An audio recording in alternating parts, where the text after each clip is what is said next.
Bonsoir Justine. Bonsoir David, bonsoir à tous. Donc on va réécouter ces propos de l'ambassadeur de Chine à Paris, remis dans leur contexte.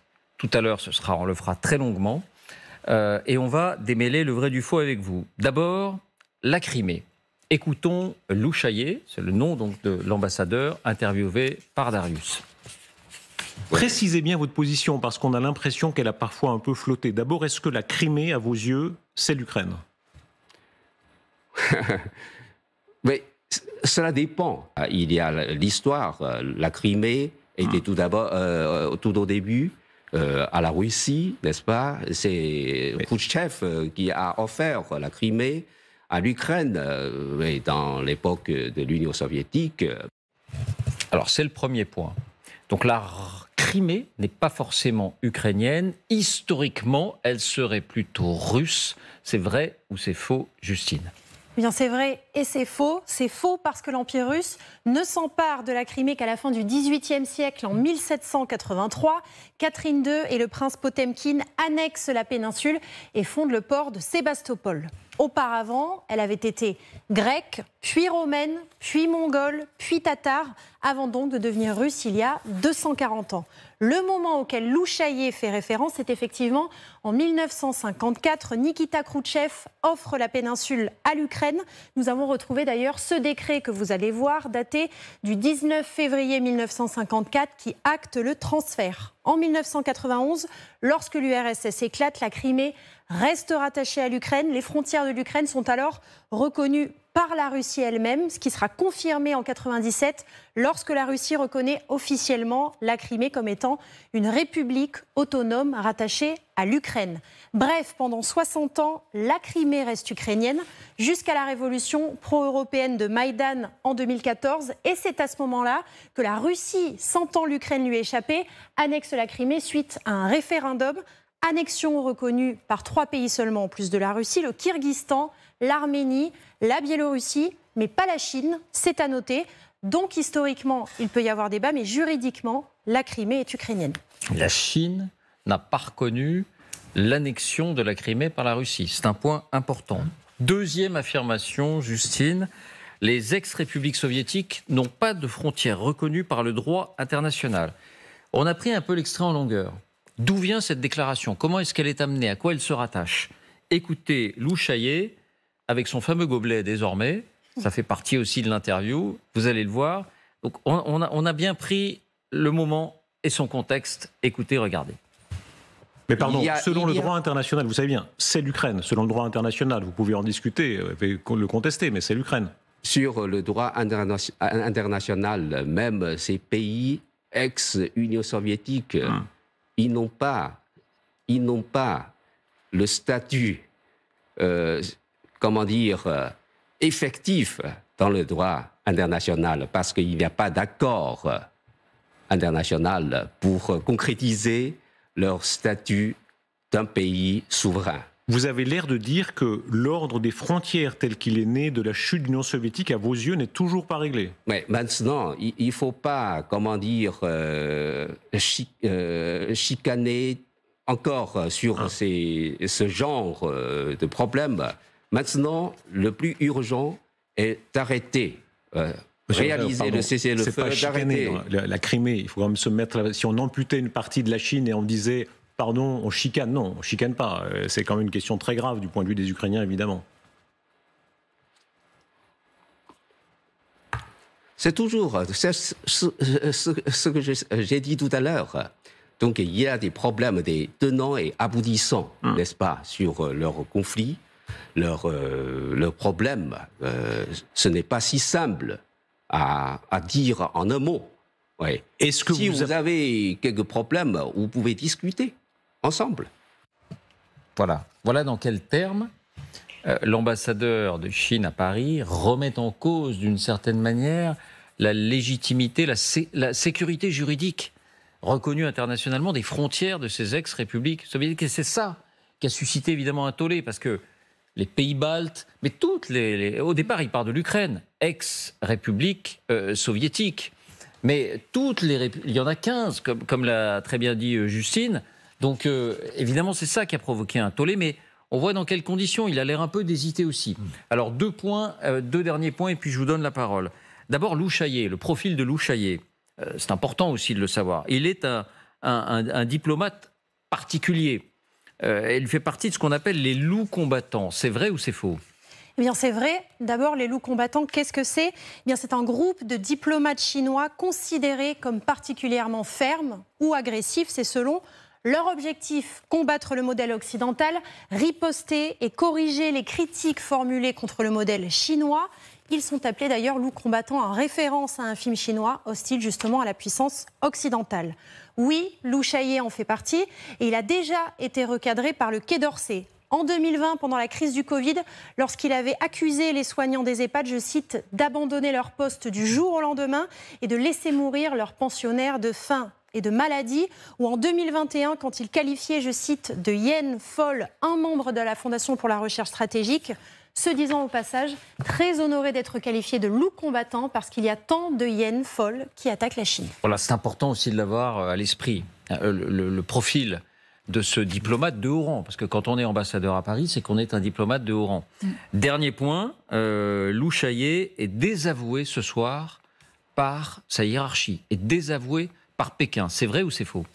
Eh bien, c'est vrai, la Chine a mis du temps à réagir. Rappelons que ces propos ont été tenus vendredi soir sur notre antenne et c'est seulement ce matin que la porte-parole du ministère chinois des Affaires étrangères a déclaré ceci. Écoutez-la. 中方尊重各国主权、独立和领土完整，维护联合国宪章宗旨和原则。中方尊重苏联解体后各加盟共和国主权国家地位。 Donc en ce sens, oui, sur les extraits publics soviétiques, il est désavoué par Pékin. En revanche, il faut le noter, le ministère des Affaires étrangères chinois n'a pas rectifié à ce jour ce qu'il a dit sur la Crimée. Voilà, merci Justine, on a pris le temps, mais c'est bien de tous se remettre en tête et de bien comprendre ses propos, leur contexte, y compris peut-être les hésitations. Pour vous, ce soir, quelle est votre conviction ? Il a dit tout haut ce que Pékin pense tout bas, ou il a dérapé, entre guillemets. Qui veut commencer ?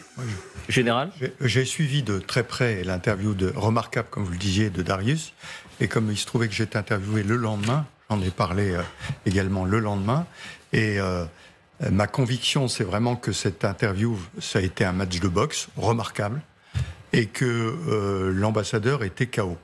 Et qu'il a dérapé. Alors, je ne reviens pas sur la Crimée, où effectivement, il est un peu flou. J'allais dire, il n'y a pas que la Chine qui est flou sur la Crimée. Donc voilà.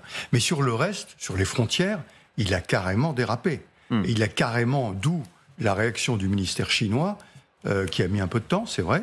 Mais je pense que on a bien fait de présenter la personnalité de l'ambassadeur en question, qui n'en est pas à son premier éclat de ce type-là, et qui, d'après les informations que j'ai sur Pékin, sur la façon dont il est vu à Pékin, ça n'est pas quelqu'un qui est sur une pente ascendante, si j'ose dire, à Pékin.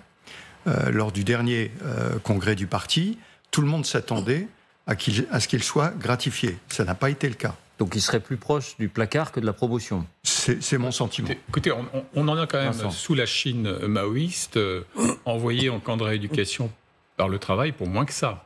Non, c'est une énorme bourde. Et une bourde, un dérapage. J'en veux pour preuve que, indépendamment de la réaction que l'on vient de voir, de la porte-parole du ministère des Affaires étrangères, l'ambassade de Chine à Paris, je dis bien à Paris, a émis aujourd'hui un communiqué dans lequel elle évoque un point de vue personnel, alors que la position de la Chine n'a pas changé. À Paris, l'ambassade dont il est le patron. Quel désaveu!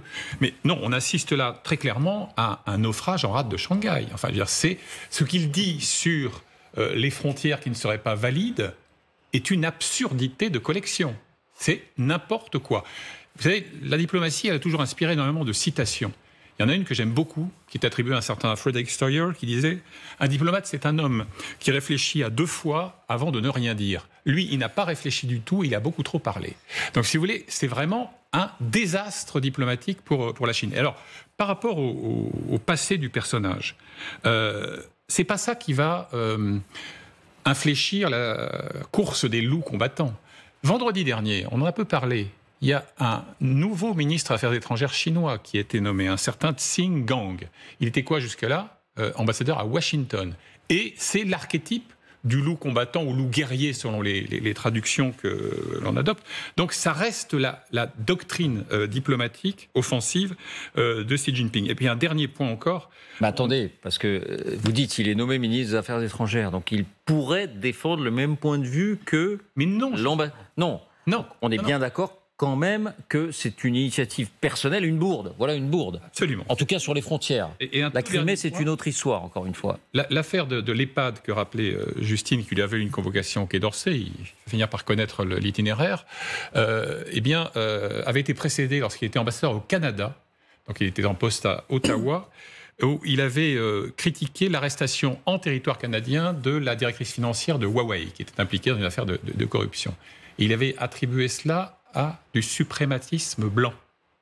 C'est absolument invraisemblable. Et dernier point, j'arrête là. Antoine Bondas, donc, qui est le chercheur attaché à la Fondation pour la recherche stratégique auquel Justine faisait allusion, non seulement avait été traité de hyène folle, mais aussi de petite frappe et de troll idéologique. Et tout ça, c'était réfléchi. C'était pas parce qu'il avait été coincé par un excellent intervieweur. C'était écrit sur des messages attribués à l'ambassade et signés par lui.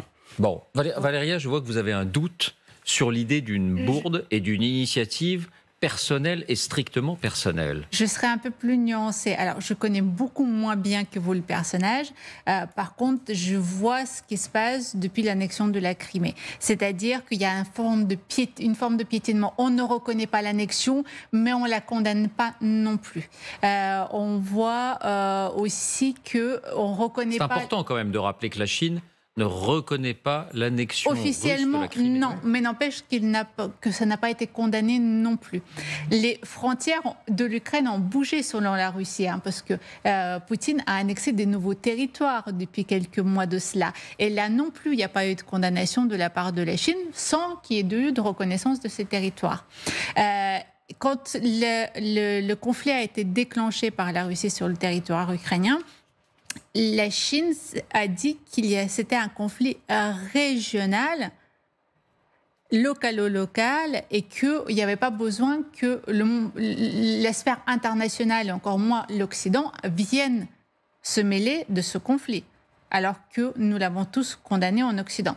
Donc, la position chinoise, elle n'est pas aussi nette et aussi claire. Et même si, effectivement, l'État chinois reconnaît les frontières post-URSS, encore heureux, puisque ce sont des frontières internationalement reconnues, ce dérapage ne me semble pas si anodin que ça et pas si initiative personnelle que ça, au vu de l'analyse de ce que je viens de dire précédemment. Les regards se tournent vers vous, Isabelle, qui avez beaucoup couvert la Chine, la Russie. Moi-même, j'ai été victime de l'ambassade de Chine à Paris, qui, moi, m'avait accusé d'avoir du sang sur les mains au moment où j'écrivais sur la Chine, le Covid, l'origine du Covid, etc. Je vais essayer de faire la synthèse de mes trois. Je crois que tous les spécialistes de la Chine à qui j'ai parlé disent qu'il s'agit d'un dérapage, mais il va probablement rester en poste. Et qui dit dérapage ne veut pas dire que certains courants politiques chinois ne partagent pas son opinion. Il s'est écarté de la position du gouvernement, mais il reste effectivement une ambiguïté. Et cette ambiguïté, c'est l'affrontement pour la Chine de la position officielle de la Chine, qui est on reconnaît la souveraineté des États, on reconnaît les frontières des pays internationalement reconnus. D'ailleurs, la mise au point a aussi concerné l'Ukraine, puisqu'il a dit que l'Ukraine faisait partie de l'ONU et que jusqu'à preuve du contraire, tous les pays qui étaient membres de l'ONU étaient des pays dont la souveraineté et l'indépendance n'étaient pas discutées.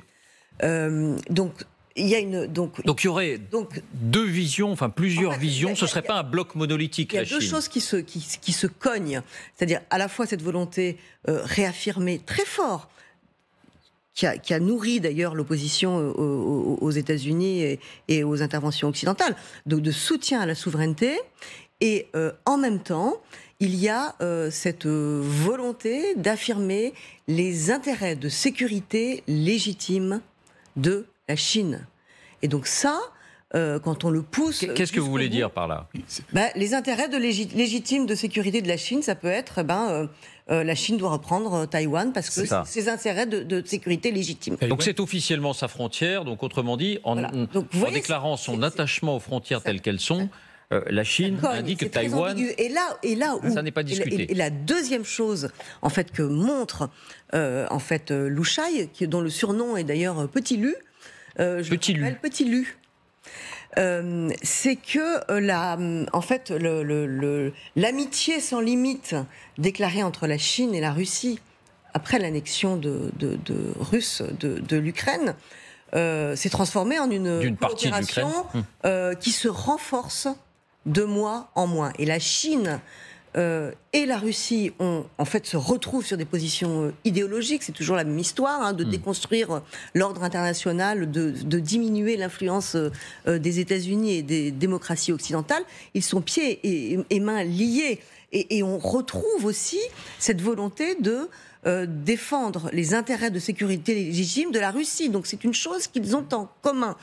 La Chine a besoin que Vladimir Poutine sauve la face. Vladimir Poutine considère que la Crimée est russe, comme Lu Shai, et la Chine considère que... Mais un certain nombre de personnes en France, il faut bien le dire, considèrent aussi que c'est un débat. Oui, mais les Français respectent le droit international. Non, mais je le dis simplement pour... Non, selon le droit international... Juridiquement, la Crimée est ukrainienne. Dans les démocraties occidentales comme les nôtres, on peut parler, dire qu'on n'est pas d'accord, c'est... full stop, comme on dit, je veux dire. C'est point, c'est le droit international, et on le respecte, sinon on n'est plus une démocratie.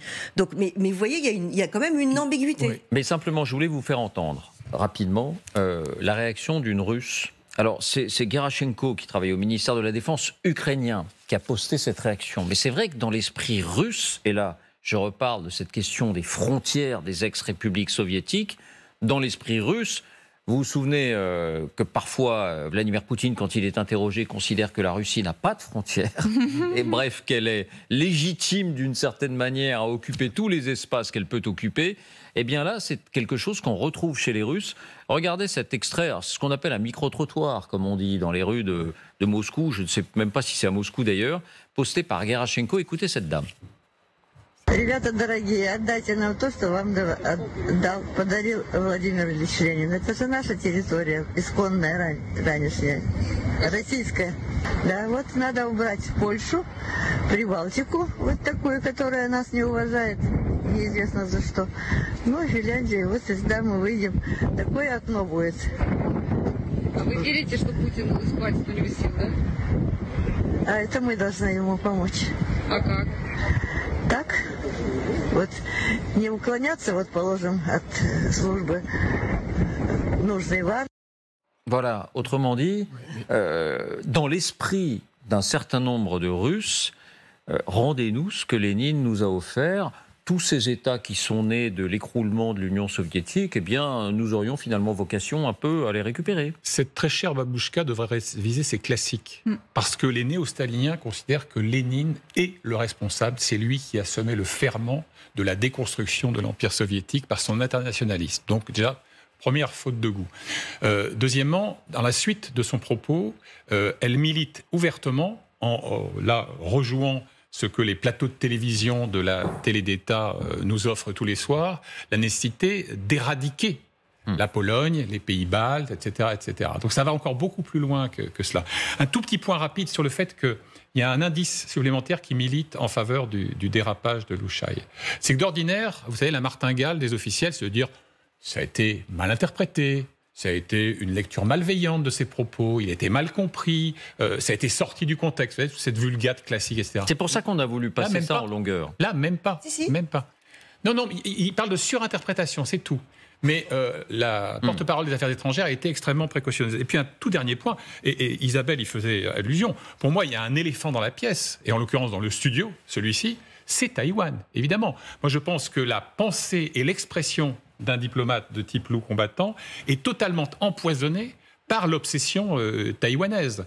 Donc en fait, quand il parle de l'Ukraine, il ne cesse pas de parler de l'ex-Formose, parce que c'est l'obsession du moment et dans une période de turbulence et de tension extrême au niveau du détroit de Taïwan. Bon, je vous lirai dans un instant le tout dernier communiqué de l'ambassadeur de Chine en France après qu'il ait rencontré le directeur de cabinet de Catherine Colonna, notre ministre des Affaires étrangères. Il était convoqué au Quai d'Orsay et je vais vous dire dans un instant ce qu'il a déclaré. Je voulais juste vous faire entendre d'abord la réaction d'Emmanuel Macron, qui était en Belgique aujourd'hui et qui a été interrogé sur le sujet.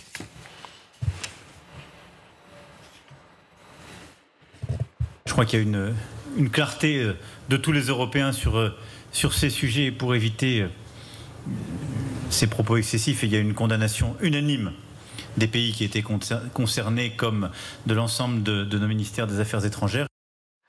Bon, voilà pour cette indication. Et simplement, je voulais vous faire entendre une autre partie de l'interview parce que ça va sans doute dans votre sens, celle d'un dérapage, à moins que ce soit la position de la Chine. Quand on interroge l'ambassadeur de Chine à Paris, quand Darius l'a interrogé sur les camps de travail sous Mao, et bien souvent les camps de la mort, il faut bien le dire. Et voilà ce qu'il répond. Écoutez cet extrait.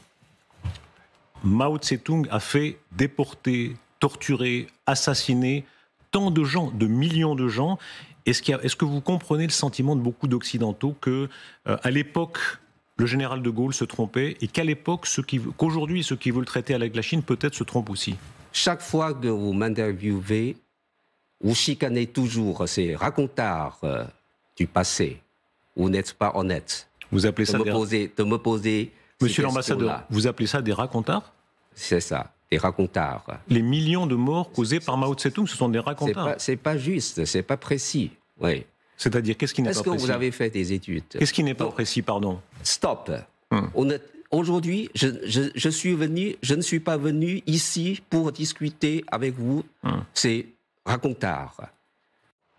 Des racontards. Oui. C'est important aussi, voilà, pour bien saisir ces éléments. Général Trinquant. Dans le match, il est poussé dans les cordes. Si vous voulez, un ambassadeur de Chine, vous ne pouvez pas lui demander de critiquer Mao.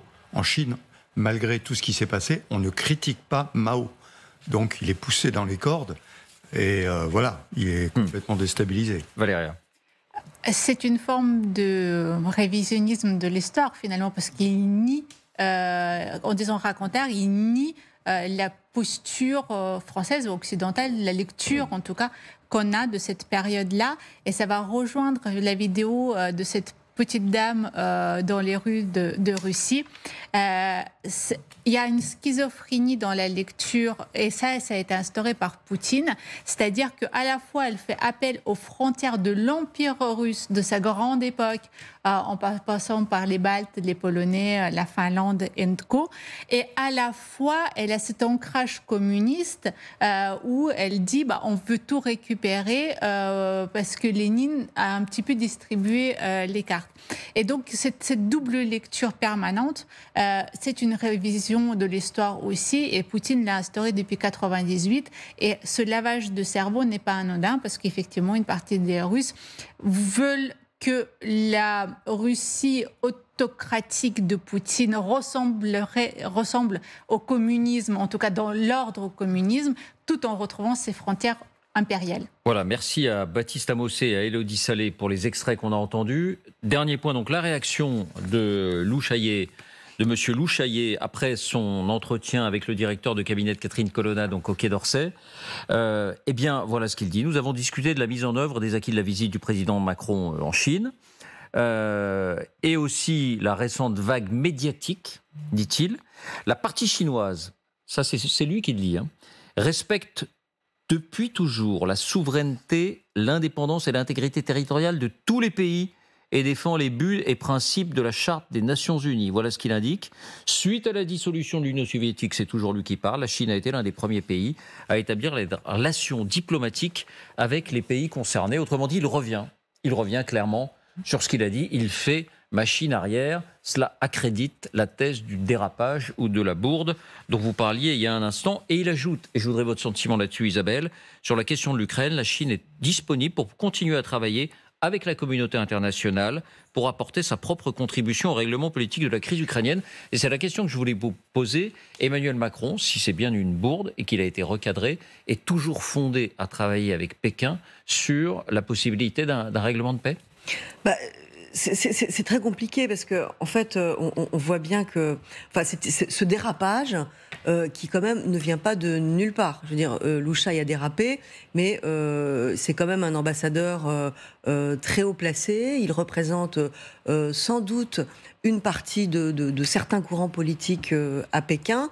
Et il est quand même très compliqué de... D'abord, on a vu que en fait, tous les efforts d'Emmanuel Macron et de l'Europe pour essayer de décrocher en fait, la Chine de la Russie. Hein, c'est ça qu'on essayait de faire au début, n'ont absolument pas marché. Et que ensuite, les tentatives de demander à la Chine d'influencer la Russie n'ont pas davantage marché. Et aujourd'hui, les tentatives d'engager la Chine dans un plan de paix qui serait en fait un cessez-le-feu qui serait favorable à la Russie n'avait déjà absolument pas grand espoir de fonctionner. Alors en plus, avec des propos tels que l'ambassadeur de Chine a prononcé aujourd'hui, ça paraît complètement illusoire en fait. Ça remet de l'huile sur le feu et ça redit que en fait la Chine et la Russie sont quand même main dans la main et que la Chine soutient la Russie, que quand un pays comme la Chine soutient la Russie, on ne voit pas de quelle manière elle pourrait être considérée comme une puissance neutre puisqu'elle fait le jeu de la Russie. Bien. Pardon, juste très rapidement. La réponse à votre question, je l'emprunte au ministre des Affaires étrangères de Lituanie, Gabrielius Landsbergis. Si quelqu'un se demande encore pourquoi les États baltes ne font nulle confiance à la Chine pour instaurer la paix en Ukraine, voici la réponse. Bon, je voulais juste vous montrer une image. Les États baltes qui ont été les premiers à réagir. On a oublié l'histoire récente, mais en janvier 1991, donc c'est tout récent, hein, les États baltes ont été parmi les premiers, je crois, à déclarer donc leur sortie de l'Union soviétique et leur indépendance. Et on se souvient peu qu'à cette époque, Moscou avait envoyé les chars. Les chars à Vilnius, vous y étiez. Et qu'il y a eu 14 morts quand les chars ont pris possession du Parlement, enfin ont entouré le Parlement, et que ça ressemblait à Budapest 1956 ou à Prague 1968. Voilà, il faut simplement rappeler que l'hypersensibilité des États baltes est liée à cette histoire toute récente. Ça date pas de l'après-guerre. C'était encore le cas en 1991. Mais à l'époque, les chars russes sont repartis. Oui. Et non, c'est pour illustrer ce qui ne s'est pas passé le 24 février. Il y a eu une tentative là, ils ont compris, ils sont repartis. Le 24 février, il y a eu une tentative, ils ont raté et ils ne sont pas repartis. Après que 50 000 Lituaniens soient descendus dans les rues dans une véritable insurrection civique. Mais pacifique. Mais pacifique. Bien, je vous presse un peu. Non, je vous presse un peu.